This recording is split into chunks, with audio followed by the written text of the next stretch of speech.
السلام عليكم اخوان الاخوات، معكم حمزه الخضار. مرحبا بكم في القناه ديالي. كنتمنى تكونوا كاملين بكم بخير وعلى خير. اليوم فيديو جديد اللي غنشوفوا فيه ملعب طنجة الكبير ليلا، الملعب الذي انتهت به الاشغال كليا واصبح جاهزا 100%. كما كتشوفوا غنشوفوا اليوم في هذا الفيديو جنبات الملعب وملاعب التدريب والاضاءه وكل شيء من خارج الملعب. كما كتشوفوا فأصبح الملعب جاهز وجاهز 100%. حقيقة الأشغال فاقت كل التوقعات. وهذه إجابة لجميع المشككين اللي كانوا كيظنوا أن الأشغال لن تنتهي في الوقت المناسب، بل انتهت وما زال هناك وقت كبير من أجل تحضير لافتتاح ملعب طنجة الكبير.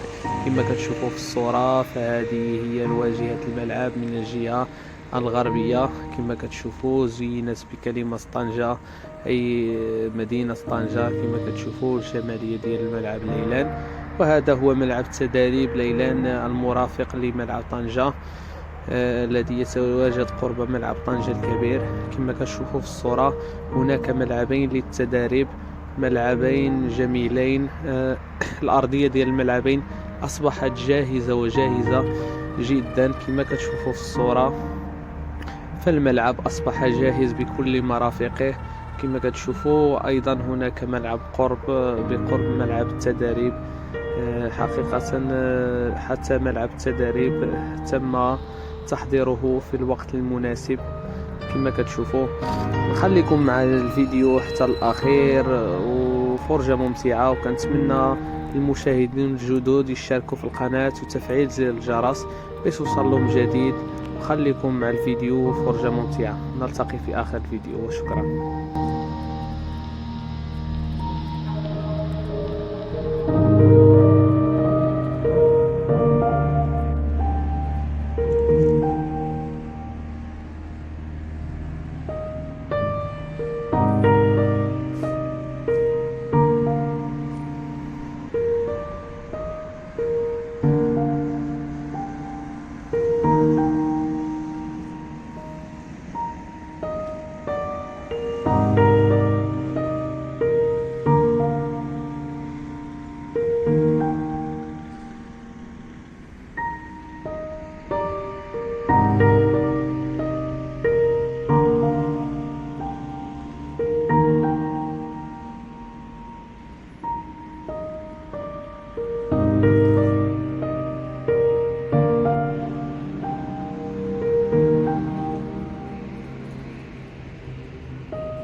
السلام عليكم الإخوان مرة أخرى. كما كتشوفوا فهذا هو مدخل ملعب التنس المتواجد بالقرية الرياضية قرب ملعب طنجة الكبير. كما كتشوفوا في الصورة في جماليات ملعب طنجة الكبير بكل مرافقه والملاعب المجاورة له متواجدة بالقرية الرياضية.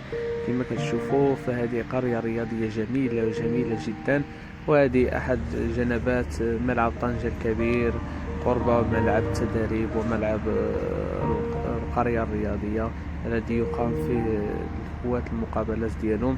حتى هنا كنكونوا سالينا الفيديو ديالنا هذا النهار، كيتمنى يكون نال الاعجاب ديالكم ونقلنا لكم اخر المستجدات واخر الصور بهذا الملعب. كنتمنى المتابعين الجدد يشاركوا في القناه وتفعيل زر الجرس باش يوصلكم جديد.